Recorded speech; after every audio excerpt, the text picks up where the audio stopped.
Well, time to go. Can turn on some more of The Hobbit. And he seems to have grown almost to giant size in his wrath. The roar of his voice was like drums and guns, and he tossed wolves and goblins from his path like straws and feathers. He fell upon their rear and broke like a clap of thunder through the ring. The dwarves were making a stand still about their lords upon a low, rounded hill. Then Beorn stooped and lifted Thorin, who had fallen pierced with spears, and bore him out of the fray. Swiftly he returned, and his wrath was redoubled, so that nothing could withstand him, and no weapon seemed to bite upon him. He scattered the bodyguard, and pulled down Bolg himself and crushed him. Then dismay fell on the goblins, and they fled in all directions. But weariness left their enemies with the coming of new hope, and they pursued them closely, and prevented most of them from escaping where they could. They drove many of them into the running river, and such as fled south or west, they hunted into the marshes about the forest river. And there the greater part of the last fugitives perished, while those that came hardly to the wood elves' realm were there slain, or drawn in to die in the trackless dark of Mirkwood. Songs have said that 3/4 of the goblin warriors of the north perished on that day, and the mountains had peace for many a year. Victory had been assured before the fall of night, but the pursuit was still on foot when Bilbo returned to the camp, and not many were in the valley, save the more grievously wounded. Where are the eagles? He asked Gandalf that evening, as he lay wrapped in many warm blankets. Some are in the hut, said the wizard, but most have gone back to their eyries. They would not stay here, and departed with the first light of morning. Dain has crowned their chief with gold, and sworn friendship with them forever. I am sorry. I should have liked to see them again, said Bilbo sleepily. Perhaps I shall see them on the way home. I suppose I shall be going home soon. As soon as you like, said the wizard. Actually, it was some days before Bilbo really set out. They buried Thorin deep beneath the mountain, and Bard laid the Arkenstone upon his breast. There let it lie till the mountain falls, he said. May it bring good fortune to all his folk that dwell hereafter. Upon his tomb the Elven King then laid Orcrist, the elvish sword that had been taken from Thorin in captivity. It is said in songs that it gleamed ever in the dark if foes approached, and the fortress of the dwarves could not be taken by surprise. There now Dain, the son of Nine, took up his abode, and he became king under the mountain, and in time many other dwarves gathered to his throne in the ancient halls. Of the 12 companions of Thorin, 10 remained. Fili and Kili had fallen defending him with shield and body, for he was their mother's elder brother. The others remained with Dain, for Dain dealt his treasure well. There was, of course, no longer any question of dividing the hoard in such shares as had been planned. Nice with a lot of rain. Having all that sun was quite tiresome. Yet a 14th share of all the silver and gold, wrought and unwrought, was given up to Bard. For Dain said, We will honor the agreement of the dead, and he has now the Arkenstone in his keeping. Even a 14th share was wealth exceedingly great, greater than that of many mortal kings. From that treasure, Bard sent much gold to the master of Lake Town, and he rewarded his followers and friends freely. To the Elven King, he gave the emeralds of Girion, such jewels as he most loved, which Dain had restored to him. To Bilbo he said, This treasure is as much yours as it is mine, though old agreements cannot stand, since so many have a claim in its winning and defense. Yet even though you were willing to lay aside all your claim, I should wish that the words of Thorin, of which he repented, should not prove true, that we should give you little. I would reward you most richly of all. Very kind of you, said Bilbo. But really, it's a relief to me. How on earth should I have got all that treasure home without war and murder all along the way? I don't know. And I don't know what I should have done with it when I got home. I'm sure it's better in your hands. In the end, he would only take 2 small chests, one filled with silver and the other with gold, such as one strong pony could carry. That will be quite as much as I can manage, said he. At last the time came for him to say goodbye to his friends. Farewell, Balin, he said, and farewell, Dwalin, and farewell, Dori, Nori, Ori, Oin, Cloyne, Bifur, Bofa, and Bombur. May your beards never grow thin. And turning towards the mountain, he added, farewell, Thorin Openshield, and Fili and Kili. May your memory never fade.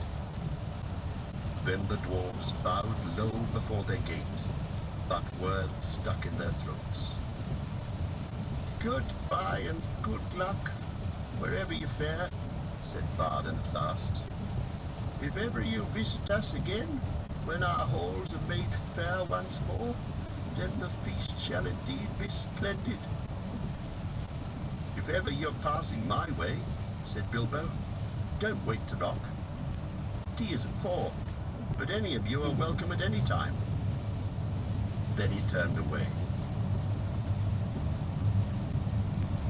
The elf host was on the march, and if it was sadly lessened, yet many were glad, for now the northern world would be merrier for many a long day. The dragon was dead, and the goblins overthrown, and their hearts looked forward after winter to a spring of joy. Gandalf and Bilbo rode behind the Elven King, and beside them strode Beorn, once again in man's shape, and he laughed and sang in a loud voice upon the road. So they went on until they drew near to the borders of Mirkwood, to the north of the place where the forest river ran out. Then they halted, for the wizard and Bilbo would not enter the wood, even though the king bade them stay a while in his halls. They intended to go along the edge of the forest and round its northern end in the waste that lay between it and the beginning of the Grey Mountains. It was a long and cheerless road, but now that the goblins were crushed, it seemed safer to them than the dreadful pathways under the trees. Moreover, Beorn was going that way too. Farewell, O Elven King, said Gandalf. Merry be the greenwood while the world is yet young, and merry be all your folk. Farewell, O Gandalf, said the king. May you ever appear where you are most needed and least expected. The oftener you appear in my halls, the better shall I be pleased. I beg of you, said Bilbo, stammering and standing on one foot, to accept this gift. And he brought out a necklace of silver and pearls that Dain had given him at their parting. In what way have I earned such a gift, O hobbit? Said the king. Well, I thought, don't you know, said rather confused. Some little return should be made for your hospitality. I mean, even a burglar has his feelings. I have drunk much of your wine and eaten much of your bread.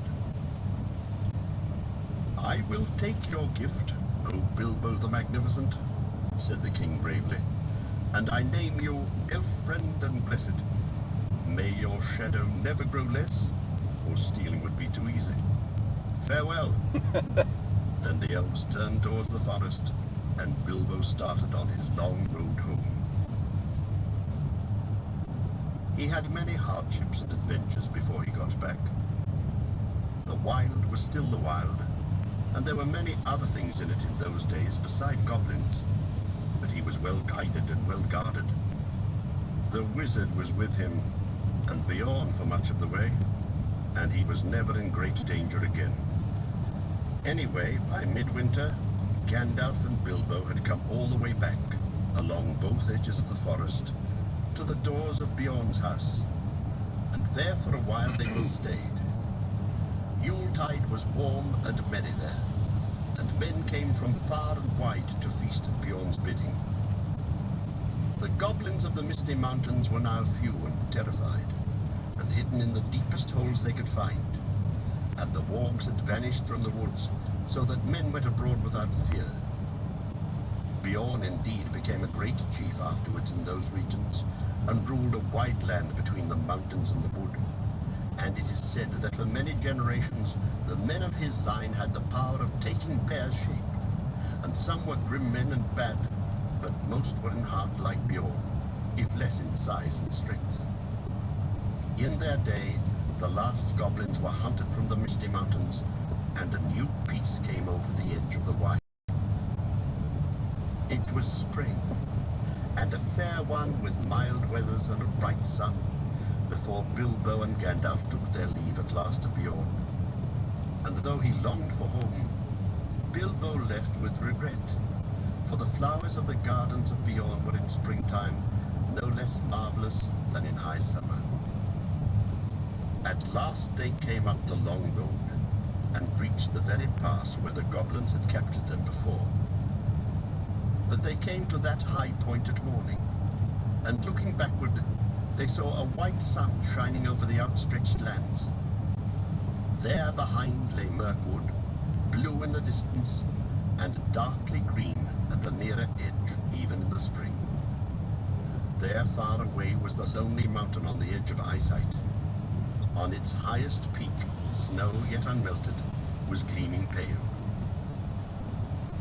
So comes snow after fire, and even dragons have their ending, said Bilbo, and he turned his back on his adventure.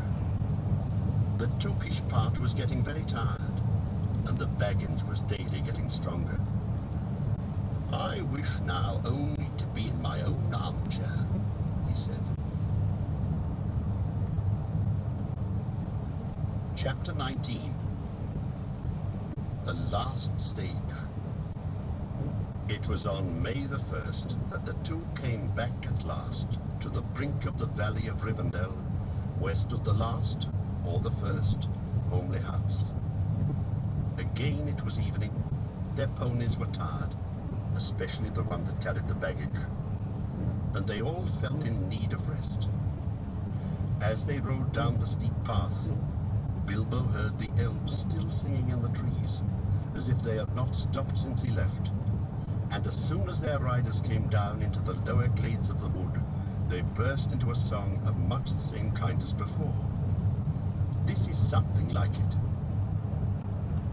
The dragon is withered, his bones are now crumbled, his armor is shivered, his splendor is humbled.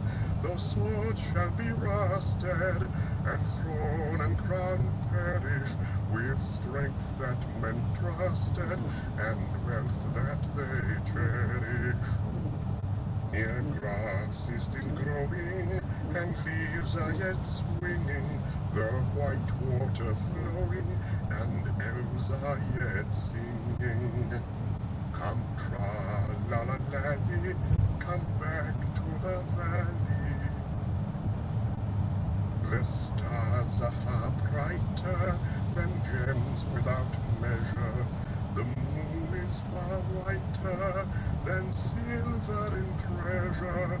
The fire is more shining on hearth in the gloaming than gold won by mining, so why go a-roaming? Oh, tra-la-la-lally, come back to the valley. Oh, where are you going so late in returning? The river is flowing, the stars are all burning. Oh, where so sad and so dreary. Elf and elf maiden, now welcome the weary. With tra-la-la-lally, come back to the valley. Tra-la-la-lally, fa-la-la-lally, fa-la. Then the elves of the valley came out and greeted them and led them across the water to the house of Elrond.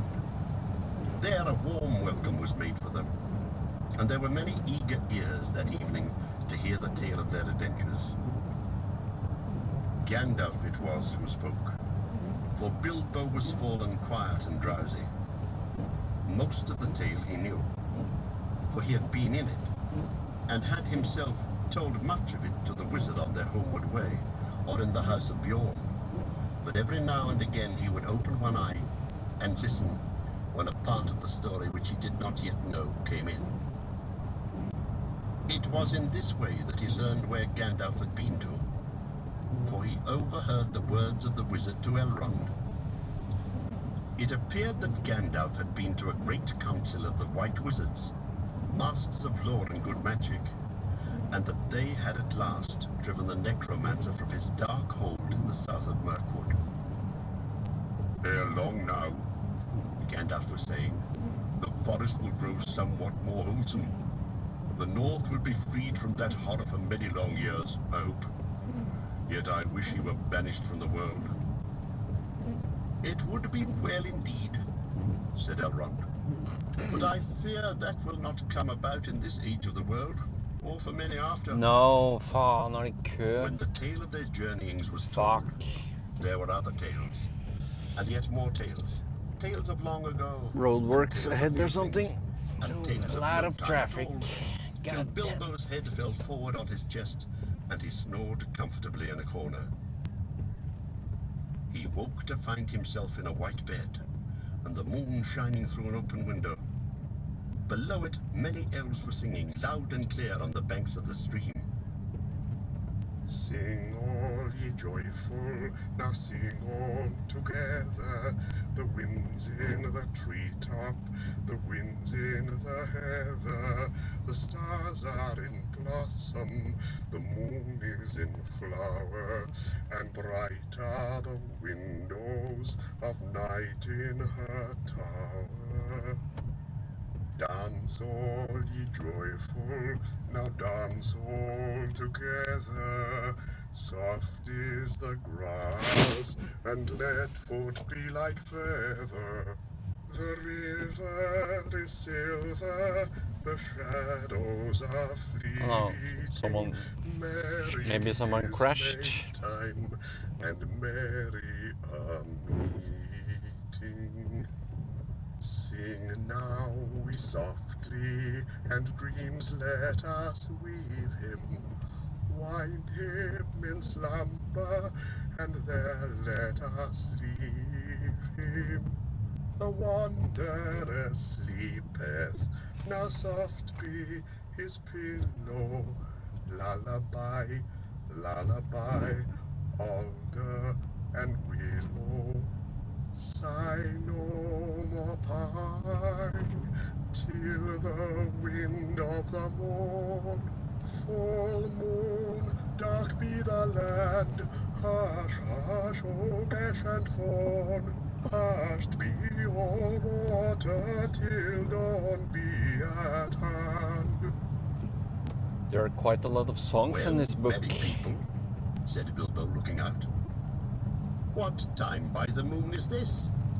Your lullaby would waken a drunken goblin, yet I thank you.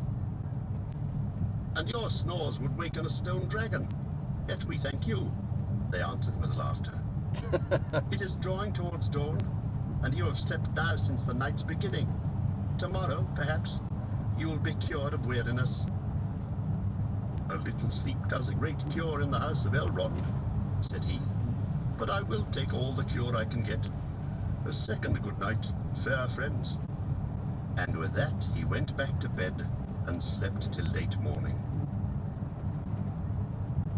Weariness fell from him soon in that house, and he had many a merry jest and dance, early and late, with the elves of the valley.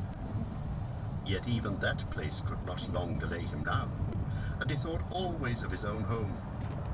After a week, therefore, he said farewell to Elrond, and giving him such small gifts as he would accept, he rode away with Gandalf. Even as they left the valley, the sky darkened in the west before them, and wind and rain came up to meet them. "Merry is Maytime," said Bilbo, as the rain beat into his face. "But our back is to legends, and we are coming home. I suppose this is a first taste of it." "There is a long road yet," said Gandalf. "But it is the last road," said Bilbo. They came to the river that marked the very edge of the borderland of the wild, and to the ford beneath the steep bank, which you may remember. The water was swollen both with the melting of the snows at the approach of summer and with a day-long rain, but they crossed with some difficulty and pressed forward as evening fell on the last stage of their journey. This was much as it had been before, except that the company was smaller and more silent. Also, this time there were no trolls. At each point on the road, Bilbo recalled the happenings and the words of a year ago. It seemed to him more like 10, so that, of course, he quickly noted the place where the pony had fallen in the river, when they had turned aside for their nasty adventure with Tom and Bert and Bill. Not far from the road, they found the gold of the trolls, which they had buried, still hidden and untouched. "I have enough to last me my time," said Bilbo, when they had dug it up. "You had better take this, Gandalf. I dare say you can find a use for it." "Indeed I can," said the wizard, "but share and share alike. You may find you have more needs than you expect." So they put the gold in bags and slung them on the ponies, who were not at all pleased about it. After that their going was slower, for most of the time they walked. But the land was green, and there was much grass through which the hobbit strolled along contentedly. He mopped his face with a red silk handkerchief. No, not a single one of his own had survived. He had borrowed this one from Elrond. For now June had brought summer, and the weather was bright and hot again. As all things come to an end, even this story, a day came at last when they were in sight of the country where Bilbo had been born and bred, where the shapes of the land and of the trees were as well known to him as his hands and toes. Coming to a rise, he could see his own hill in the distance, and he stopped suddenly and said, "Roads go ever on and on, under rock and under tree, by caves where never sun has shone, by streams that never find the sea, over snow by winter sown, and through the merry flowers of June, over grass and over stone, and under mountains in the moon. Roads go ever, ever on, under cloud and under star, yet feet that wandering have gone turn at last to home afar. Eyes that fire and sword have seen, and horror in the halls of stone, look at last on meadows green, and trees and hills they long have known." Gandalf looked at him. "My dear Bilbo," he said, "something is the matter with you. You are not the hobbit that you were." And so they crossed the bridge and passed the mill by the river and came right back to Bilbo's own door. "Bless me, what's going on?" he cried. There was a great commotion, and people of all sorts, respectable and unrespectable, were thick round the door, and many were going in and out, not even wiping their feet on the mat, as Bilbo noticed with annoyance. If he was surprised, they were more surprised still. He had arrived back in the middle of an auction. There was a large notice in black and red hung on the gate, stating that on June the 22nd, Messrs. Grubb, and Burrows would sell by auction the effects of the late Bilbo Baggins, Esquire, of Bag End, Underhill, Hobbiton. Sale to commence at 10 o'clock sharp. It was now nearly lunchtime, and most of the things had already been sold, for various prices from next to nothing to old songs, as is not unusual at auctions.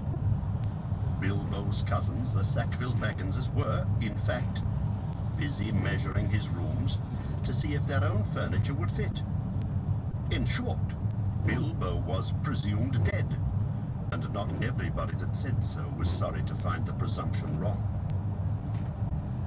The return of Mr. Bilbo Baggins created quite a disturbance, both under the hill and over the hill, and across the water. It was a great deal more than a 9 days' wonder. The legal bother, indeed, lasted for years. It was quite a long time before Mr. Baggins was, in fact, admitted to be alive again.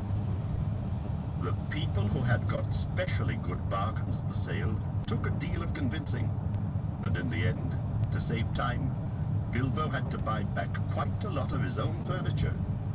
Many of his silver spoons mysteriously disappeared and were never accounted for. Personally, he suspected the Sackville Bagginses. On their side, they never admitted that the returned Baggins was genuine, and they were not on friendly terms with Bilbo ever after. They really had wanted to live in his nice hobbit hole so very much. Indeed, Bilbo found he had lost more than spoons. He had lost his reputation. It is true that forever after he remained an elf friend, and had the honour of the dwarves, wizards, and all such folk as ever passed that way. But he was no longer quite respectable. He was, in fact, held by all the hobbits of the neighbourhood to be queer, except by his nephews and nieces on the Took side. But even they were not encouraged in their friendship by their elders. I'm sorry to say he didn't mind. He was quite content, and the sound of the kettle on his hearth was ever after more musical than it had been even in the quiet days before the unexpected party. His sword he hung over the mantelpiece. His coat of mail was arranged on a stand in the hall until he lent it to a museum. His gold and silver was largely spent in presents, both useful and extravagant, which to a certain extent accounts for the affection of his nephews and his nieces. His magic ring he kept a great secret, for he chiefly used it when unpleasant callers came. He took to writing poetry and visiting the elves, and though many shook their heads and touched their foreheads and said, "Poor old Baggins," and though few believed any of his tales, he remained very happy to the end of his days, and those were extraordinarily long. One autumn evening, some years afterwards, Bilbo was sitting in his study, writing his memoirs. He thought of calling them There and Back Again, A Hobbit's Holiday, when there was a ring at the door. It was Gandalf and a dwarf, and the dwarf was actually Balin. Come in, said Bilbo, and soon they were settled in chairs by the fire. If Balin noticed that Mr. Baggins's waist was more extensive and had real gold buttons, Bilbo also noticed that Balin's beard was several inches longer, and his jewelled belt was of great magnificence.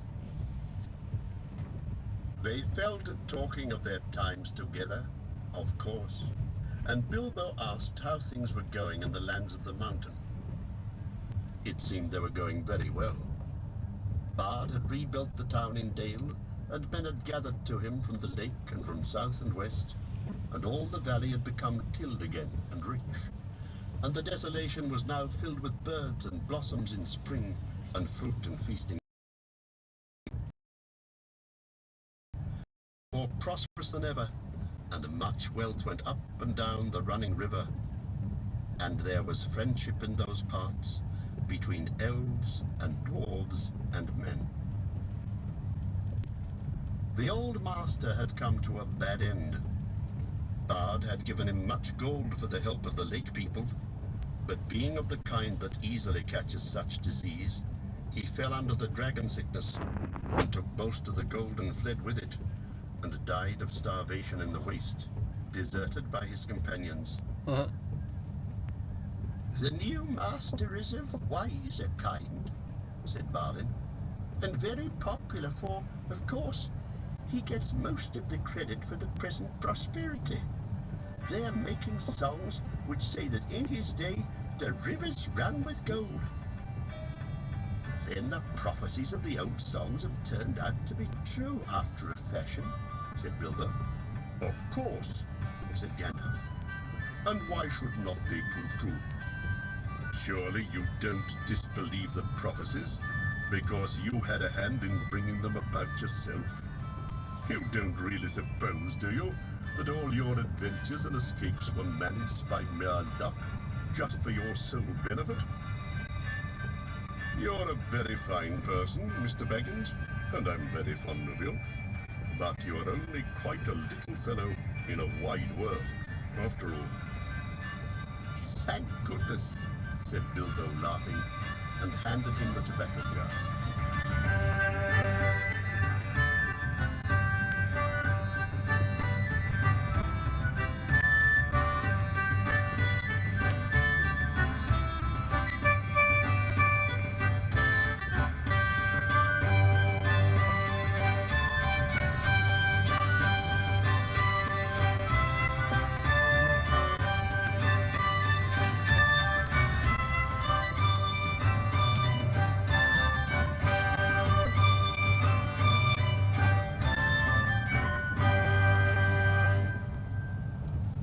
That's a catchy song. We hope you've enjoyed listening to this HarperCollins audiobook. This audio program is presented by Audible.com. Audible, audio that speaks to you wherever you are.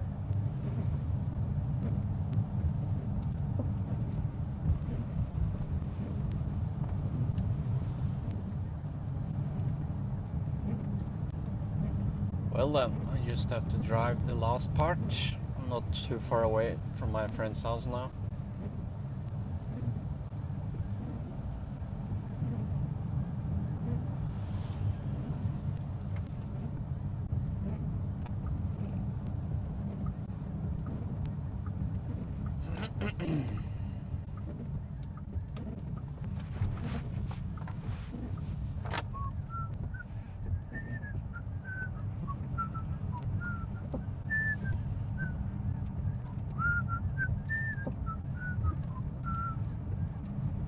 I have to find the name of that song.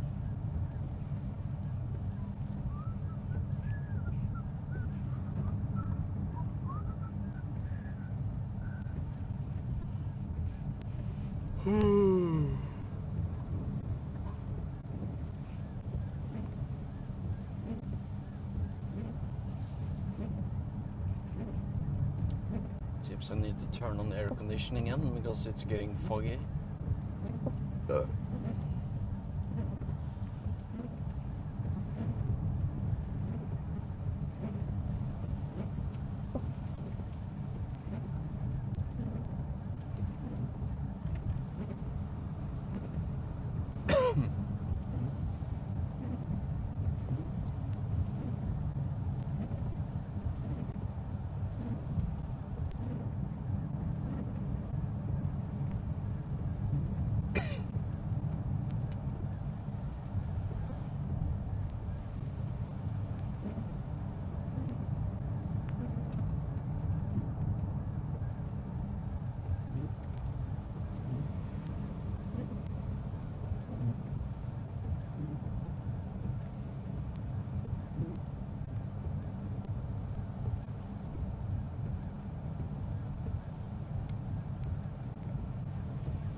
plass til noen ting her.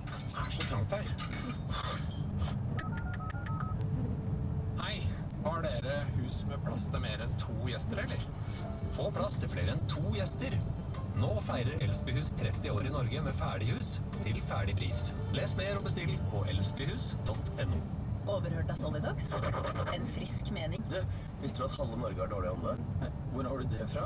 Det er statistikk, da. Jeg har god, og du har dårlig. 50-50. Prøv det nye munnskyllet fra Solidox. Frisk pust i 12 timer. Hei da. Pappa, hva er en utrygg nettsidé? Hva for noe? På den ene siden høres dette litt rart ut. Jeg trykker på en sånn link, og så kommer det sånn utrygg nettside. På den andre siden... Utrygg nettside. Det er bra, du har blitt stoppet. Telenors nett har sikkerhetsfiltre som gjør deg tryggere. Og bare i fjor blokkerte vi over 2 milliarder utrygge nettsider og forsøk på digital kriminalitet. For vi skal være hele Norges sikkerhetsnett. Se Telenor.no. Nå fikk jeg endelig lov av lydteknikeren å klappe, for jeg kødder så hvert jeg klapper, og det glemmer jeg på fort. Vi driver med sommerspesialer, vi på episode 4 her, og vi både på YouTube, der du ser oss nå. Det ikke noe bilder rundt oss enda. Og vi på Spotify, for de som hører på dette på lydfilger, hva har vi å si til dem? Vi har å si til det at vi kommer til å rate biler som dere har sendt inn på mailen vår, og så har vi noen anekdoter om Sorry, dette var radiovennlig. Ja, det er et tydelig tegn på at ikke vi klipper i dette. Ja, vi klipper ikke inn dit, vi. Nei, vi har fått inn en hel delg med bilder av bilene deres. Fra alle de fantastiske lytterne vi har der ute. Og vi plukker, og vi rater, og vi velger, og vi leser historiene, så vi setter pris på det. Fortsett å sende inn på mailen som ligger... Hvor ligger denne, Sondra? Her. Mailen her. I nippelhøyde, cirka. Ligger...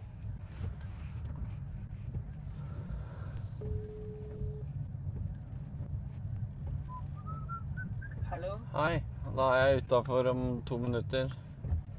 Ja, ok, greit. Ja. Ha det. Ha det.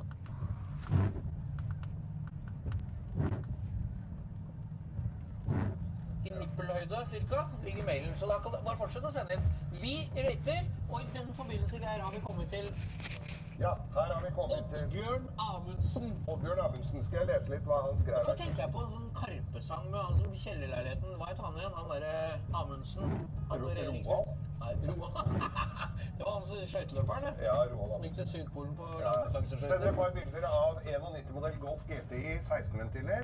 Originalbil som ble importert til Norge i 1996 og kjøpt av meg i 2009. Nå må jeg bare få lov å si noe her da. Jeg jo vokst opp, det jo du også, holdt på å si, i hvert fall med Golf 1-er og 2-er og 3-er. Jeg hadde hun som jeg var gift med en gang, hun hadde en sånn Golf 2-er der. Du har jo vært på europaferie i Lederhosen i MK1-eskort da? Nei, i GTI, ja. Og så har jeg vært på europatur helt ned i Rivieraen, også med Golf 2. Var det ikke der du kjøpte pølse på den der?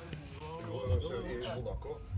Men så hadde jeg eksen da, som hadde en sort som Golf, vanlig sånn Golf CL2-er. Tror hun het CL. Når vi dro til Rivieraen med, så skulle jeg dra hjem, siste dagen var i Nice, og så skulle vi bare innom Cap 3000, svært kjøpsenter. Ha med noen gode oster hjem, tenkte jeg, for det alltid godt. Litt gode franske oster, og så kjører jeg, går jeg inn i det der og handler, passer på at det vakuumpakka, det veldig viktig når du skal, det 40 grader inni bilen. Så gikk jo, nei, det var ikke noe aircondition i den, så vi gikk og tok oss en nattbit og parkerte bilen på en eller annen parkeringsplass og kom tilbake igjen. Akkurat alle de ostene som var vakuumpakka, gitt. Lukta ikke så fordelaktig? Fy faen, det lukta toffis inni den bilen der. Nå skulle jeg kjøre 200 mil i den bilen. Men her det en Golf 2. Du må smøre osten med antiperspirant. Men Tour-Golf, og dette jo en N90-modell, var det ikke det vi ble enige om? Og det jo kult, for N90 var jo facelift. Det en Tour-Golf med breie fangere. Du har speilet på Tour-Golfen fram til det, hadde jo sånn trekantvindu på døra. På N90 så var det jo ikke det lenger, så jeg flyttet speilet helt fram. Det altså den riktigste MK2 Golfen man kan bygge. Her har kostet på litt. Han har gjort litt. Se på de bildene her, da. Det er syregrunnen. Nei, ble det bading i år, da? Ja. Ja. Ja, det er koselig, da.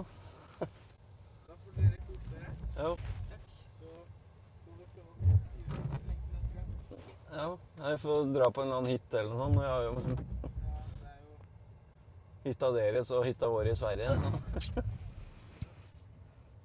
Ja. Kos dere. Ja, ha det. Var til middag? Middag? Ja. Har du ikke fått noe mat? Lukta som at de lagde det nå. Ja, men da har jeg kyllingburger da, i så fall. Kyklingburger.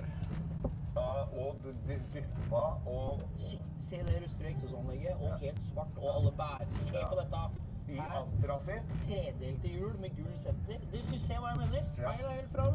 Liten vinge på bakklokka, men så har den original grill med ekstra lys med 1000 meter, og den røde ringen som skal være original. Du har ikke falt for fristelsen å sette på hvite blinklys. Dette er jo veldig viktig, det er sånn å ha kult en stund. Og baklampene har ikke sota ingenting. Det er originale. Helt riktige setene, originalsette. Bønstrøm. Det fikk jeg skikkelig lyst på. Ja. Da vet du det at hvis du skal selge den, så er det bare å ringe Bo. Han er lett å lede, for å si det sånn. Ja, og så er det jo, det må bare si det, det er litt nølete, men i gamle dager så var det jo... For det er 40 opphøyd, så da er det 80. Og da ser du etter det lille røde merket. Nei. Det hadde han også på merkebordet. Det visste ikke jeg, sant? Fordi det er teit. Jeg kom inn i en sånn bil noen ganger. Og se, 16 det sto også bak. Jeg husker jeg hadde verksted ved siden av en ordentlig tulling som skulle skifte eksosanlegg, og jeg kjempehull av så skulle skifte eksosanlegg. Han pratet sånn, han hadde sånn stemme. Nei, kaster det. Ronny, han hadde sånn stemme. Rådkøtt litt, men nå får han ikke I dag er det regnet mye. Nei, du lever ikke lenge i Oslo-stemme. Nei, han var ganske hissig. Men i hvert fall så skulle skifte eksosanlegg og hadde gitt pris på, jeg husker ikke hva det var den gangen. Det kom på akkurat dobbelt så mye da, det der sånn er det jo det. Eksosanlegget på 16-bileren var helt annet. Å, du snakker om 16-biler! Nei, det fete var det. Men i hvert fall så, dette er virkelig. Ja, dette er helt rått. Og det at den er ikke kjørt, for det er mange av de GT-ene ble kjørt i småbeta. Ja, det var sikkert denne. Han er pusset opp et annet grusregler. Riktig hjul, ikke falt for fristelsen på BBs RS-hjul som alle gjør. Dette er dødskult. Helt nydelig. Og jeg skal komme med en brannfart på slutten her da. Synes Ford-Golfen er tøffere enn Eder-Golfen. Ja, så jeg synes det. Ja. Litt mer bil. God er tall. Vi går videre i porteføljen her. Ja, det er jo nesten unna nå.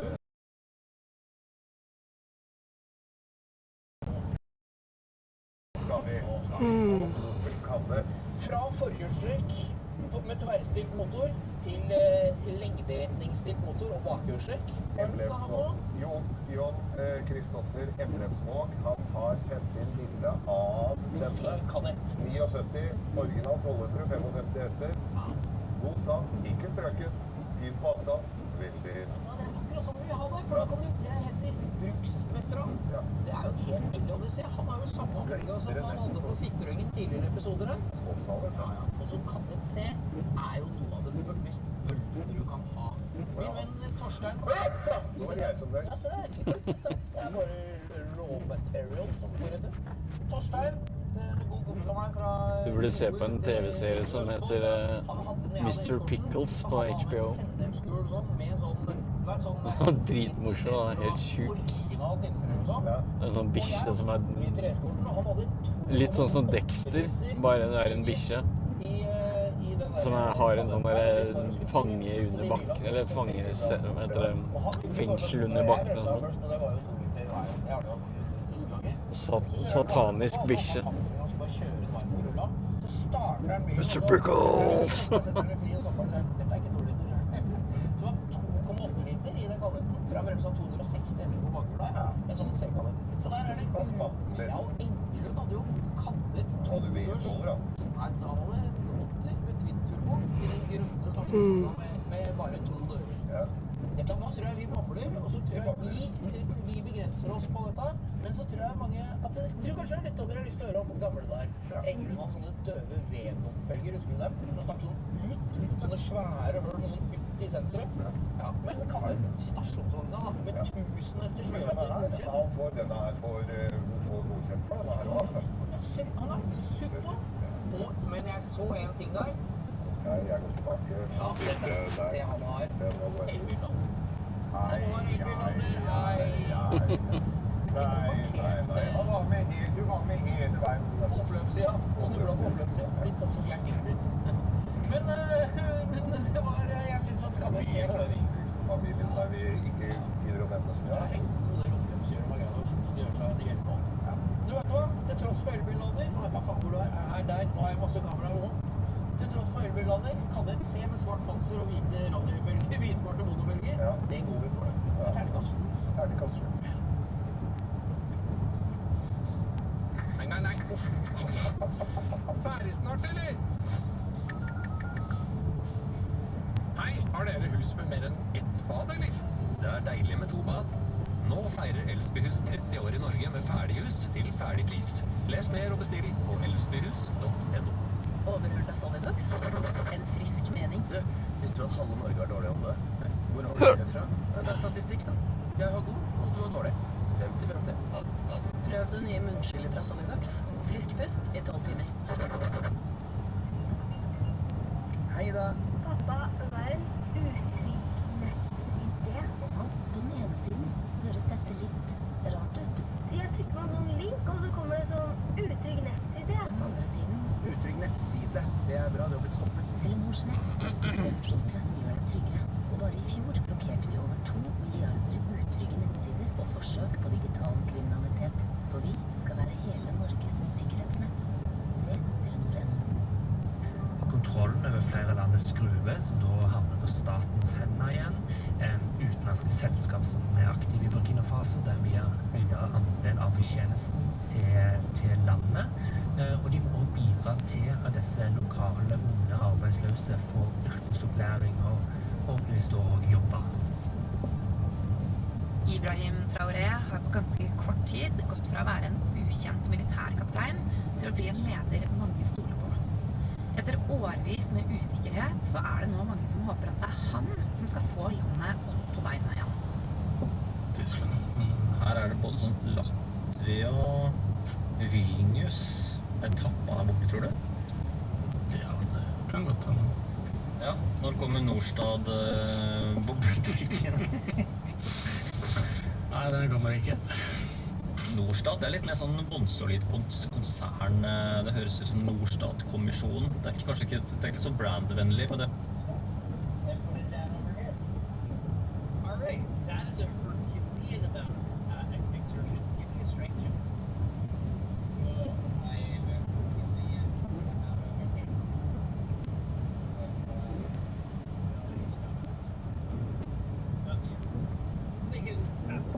Dårlig mikk de har på denne episoden nå.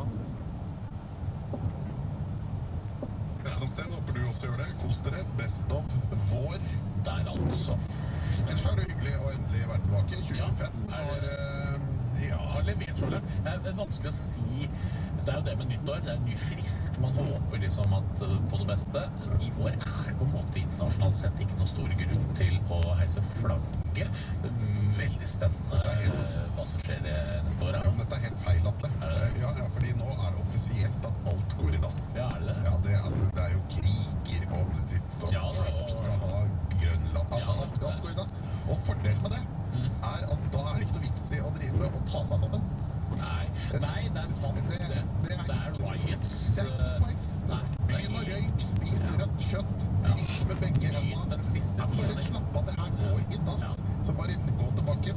Vi er nede i bunkeren til Hitler. Få på deg et glis og gjør det som er digg. For det er ikke noe poeng. Bra du sier, jeg hadde tenkt å gå til noen kilo. Nei, hva skal du med det for? Så sitter du der plutselig, så er du invadert. Det er noe vits i. Nei, det er deilig, for nyttårsforsettene ryker. Det er ikke noe vits med nyttårsforsetter i år. Det er jo litt deilig. Det er helt totalt meningsløst. Det er varm, og den brenner opp, og så skal man sitte der og gått ned 7 kilo. Ja, men det er bare for kista skal bli lettere å bære. Ja, jeg har litt omsorg for min familie. Det er jo hyggelig. Ja.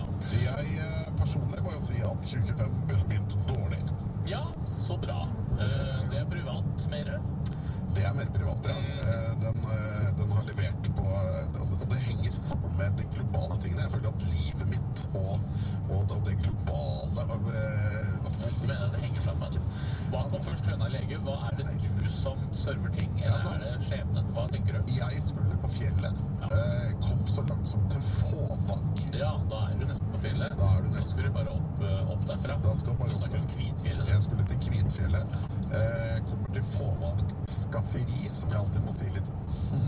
jeg skal inn og skaffe noe. Det skal jeg jo. Hva skaffer de der da? Alt. Er det mye snadder her? Ja, der er det mye snadder. Er det det? Og det er et bra sted? Skafferi, og rett bak så er det en jernvarehall. Er det mat? Ja, det er på skafferi, selve skafferiet, så skaffer de mat. Ja, men er det isen kram at de har alt mulig? Nei, og de var utsolgt for det meste, men det var et skafferi. Det synes jeg uansett var bra. Jeg kom opp dit, skulle lukke igjen bildøra på min Elon Musk-produserte bil. Jeg stemmer, du elsker han, det er derfor da bilen hans er det. Det er jo derfor jeg elsker det. Åpenbart, som alle som har Tesla vet at når du åpner døra, så skal vinduet gå ned 1 centimeter. Ja, vanlig kommer veldig mange elbiler. Fordi de skal opp igjen, og da er det på grunn av luftmotstand. Og så, når jeg da gjør det gjør den ikke. Nei, det hender det er tungt for det å dra. Altså, det er jo kaldt her. Det er ikke laget for kulde, de vinduene som skal ned. På Håvang var det minus par og 20. Ja, og var såpass, ja. Da vil ikke den døra, det vinduet ned, la ikke jeg merke til. Nei. Smelt igjen døra. Ja. Da gikk jo ikke døra igjen, men det kom et klump. Ja, nettopp. Tenkte jeg, jeg skal jo på skafferiet. Ja. Jeg setter på skikkelig mye varme, sånn at det kan tine. Ja. Det er jo god idé. Kantine. Det var ikke så godt. Kommer ut igjen. Ruta er knust. Nei, så du kommer ut? Ja. Ikke grunn av varmen, vel? Altså, den overgangen i kulde og varme, det skal de tåle. Men du må ha kommet til skade for å dunke litt hardt allikevel da du skulle lukke den. Man lukker jo døra helt vanlig. Og da, det er der jeg mener at det henger sammen. Kunne Musk vært litt mer opptatt av å fikse den drittbilen han har lagd? Ja, for det er misfornøyd. Enn å være veldig opptatt av at Nigel Farage ikke er en bra nok rasist i England. Nei, det hadde vært greit hvis han prøvde å fikse det i stedet for Tyskland. Ja, og Tyskland må sitte og når de går bable om at Hitler ikke var nasjonalist, men kommunist. Ja, det var hun, var det ikke hun i ADF? Som Musk mener at du skal stemme på. For det er det eneste feil, så får han ikke brutt opp fagforeningen og får lagt billig. Som vindu ikke går opp på! Da står du der. Når du kjørte jeg hjem, da hadde alle rørene i huset mitt frosset. Ja. Så da hadde jeg ikke vann. Og for folk som lurer på om det er fett med vann hjemme. Ja, å ha vann, ja. Ja, jeg er veldig glad i å ha vann i springen. Det er lettvint, vet du. Det er ikke så lettvint, og så slipper du for eksempel å gå til naboen og fylle en bøtte med vann for å helle ned i do når du har vært på do. Sånne ting som det setter jeg pris på. Når du da skal gå opp i andre etasje, så klart jeg, som jeg gjorde, sparket tåa mi inn i trappetrinnet. Selvfølgelig. Ikke nok med jeg sparket den, jeg sparket av meg tåa jeg. Gjorde du det? Det er skjørt hele tåa jeg. Hørtes det ut som litt vondt, kanskje? Det gjorde det. Det gjorde så vondt at så tok jeg hånda ned. Ja da, jeg tok hånda ned på sokken. Den var soaking vett i blod. Og da tok jeg rett og slett, for det var jo lurt, litt dopapir og surret rundt for å dytte tåa neglen ned igjen, fordi det er altså så Dette er en slags Johan Golden medley du har dratt til med i år. Det må man ikke gjøre. Det kan jeg bare gi som det er mitt nyttårsforsett. Ikke gjør det igjen, fordi det som skjer da er at toalettpapiret gror fast i den tåa, så du må rive av papiret på nytt igjen, og det gjør om mulig vondere enn å sparke av seg den neglen. Så sånn starter dette året. Ja, for deg ikke så bra, for oss andre litt lovende start. Kan det minne oss på at en Golden Duck er i emning, kanskje? Jeg synes jo ikke dette var nok Golden Duck, men det er i emning, altså. Vi har vi oppsummerer med en liten vignett, bare så vi har gjort det. I tilfelle dette baller på seg, for i retrospekt så er det trist hvis vi ikke kjørte den da. Ja, og så skal vi bare legge nok, for jeg har nemlig ingen planer om å betale Tesla for dette nye Men du har ikke det, nei? Nettopp, og så skal du vel en rettssak mot Google også, ikke? Jo, det sier jeg. Kjør vignett. I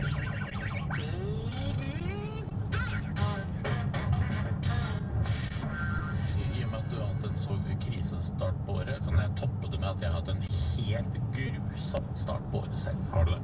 Jeg har det. Jeg har hatt en helt forferdelig start på året. Jeg skjønner at det her kommer folk til å ha en stor og tung medfølelse med meg.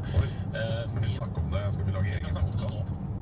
Vi kan lage en egen sidepodcast først, men jeg kan dra overskriften her. Det er jo... Det har vært ubehagelig vondt. Jeg har jo fått meg omsider en ny bil, byttet ut med 13 år gamle, med en Skoda. Og nå skal du høre, nå virka ikke denne tjenesten som gjør at du kan varme opp kupé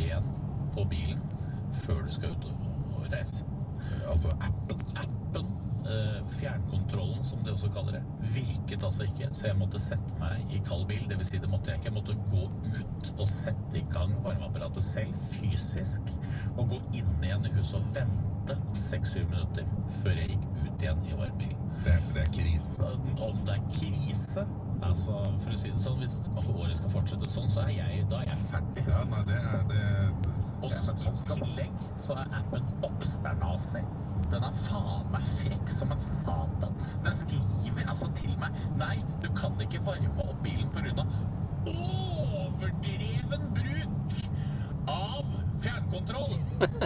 Overdreven. Jeg brukte den én gang.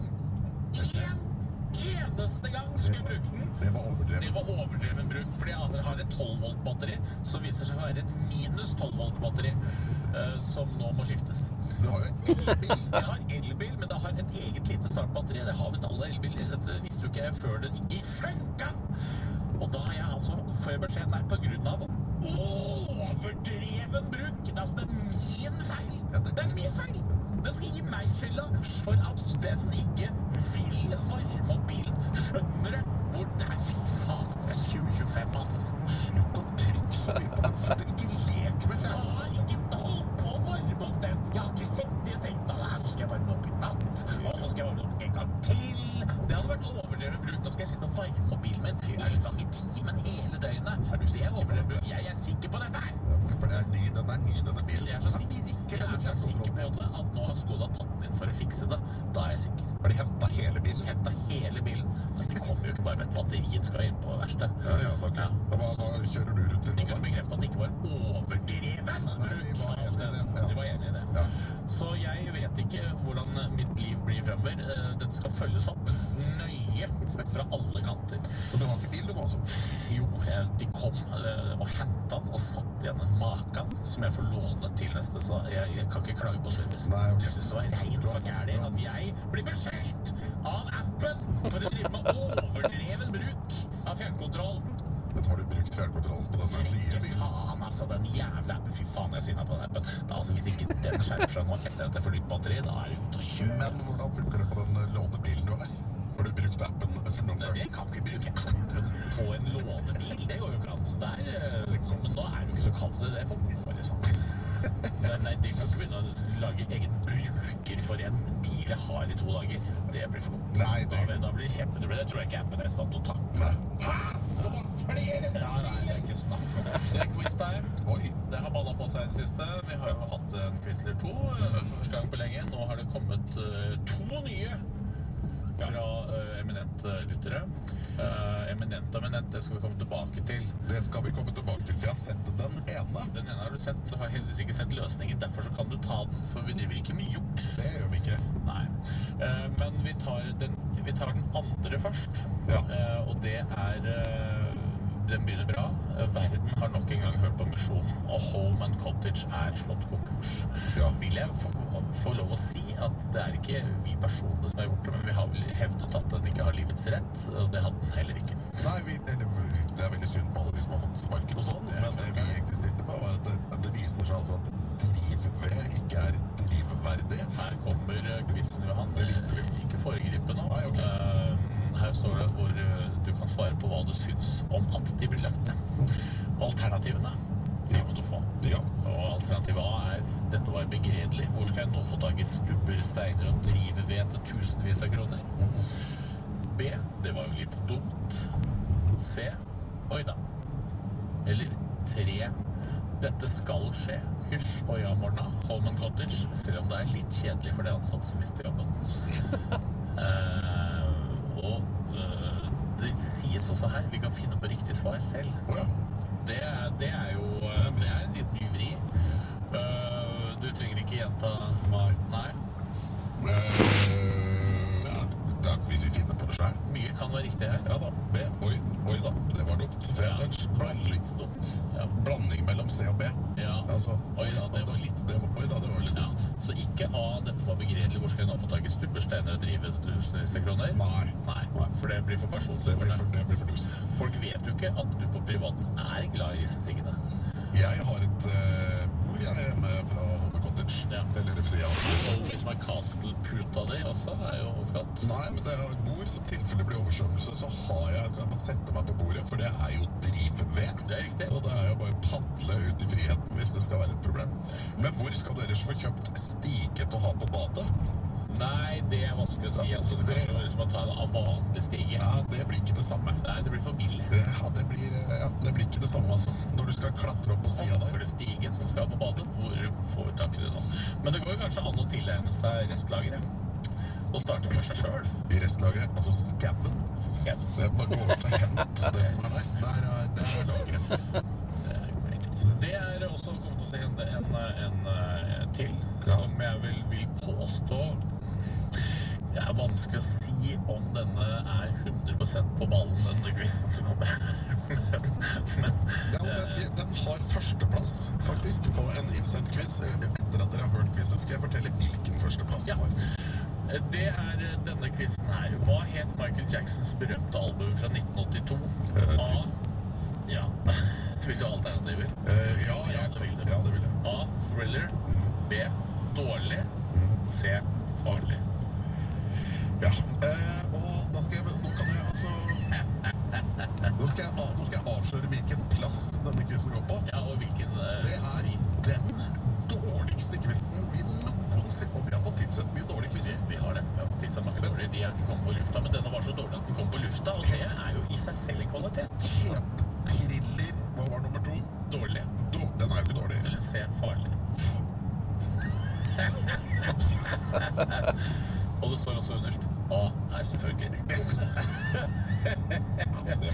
Dette var så lavt nivå at det ble høyt nivå. Det liker jeg. All verden snudd på hodet. Om det blir ukens vinner, ja. Vi får se. Vi har vunnet et eller annet før, så det ikke sikkert. Vi får se.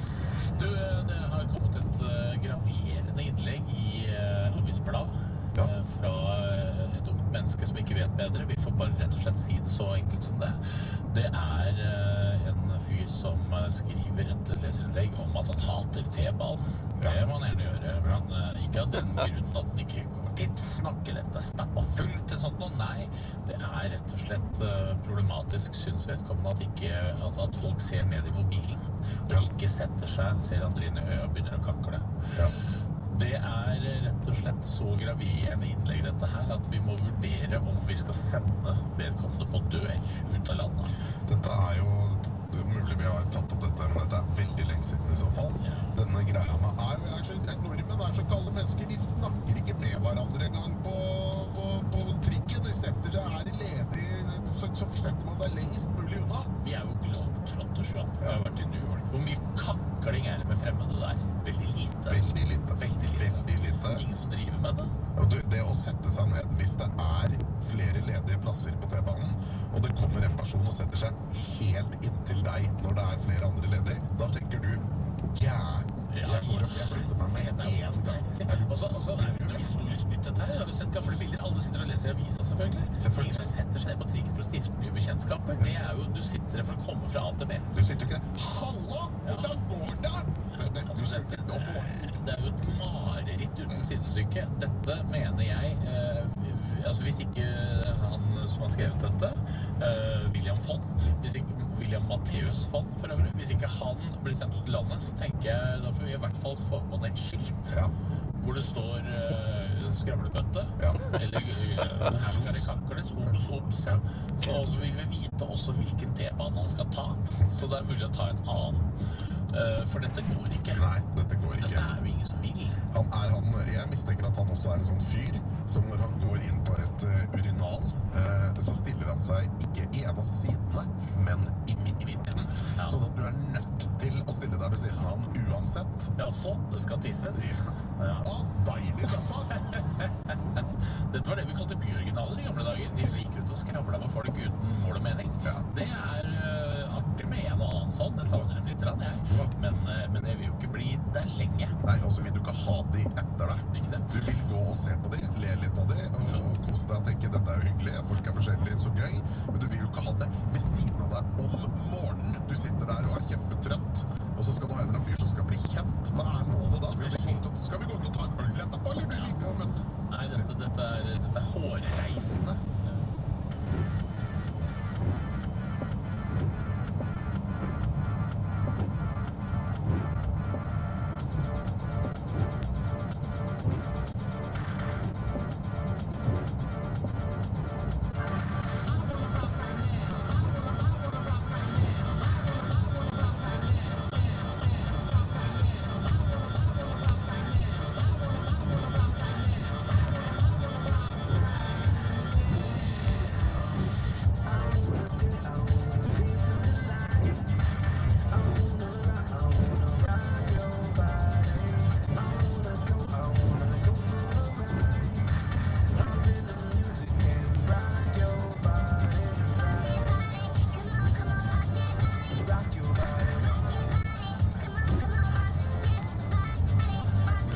Ford, så det som.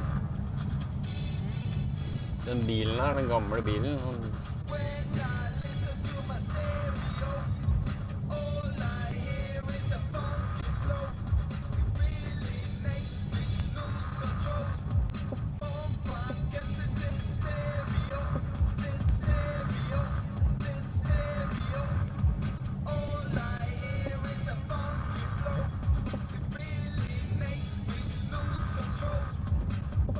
Så jeg har kjøpt alle de tingene her.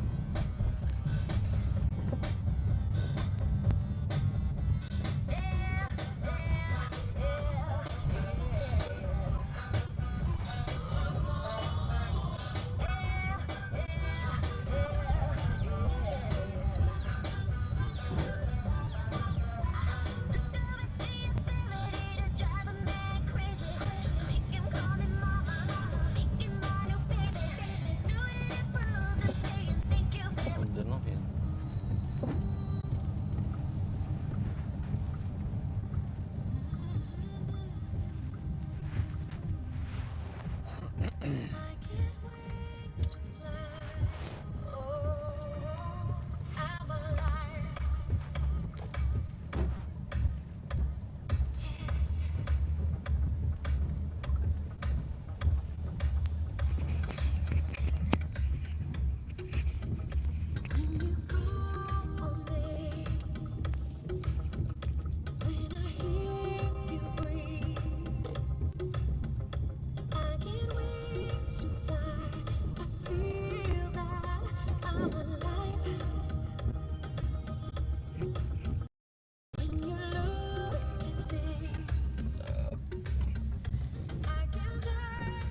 Well, I'm turning off the stream now. See you later.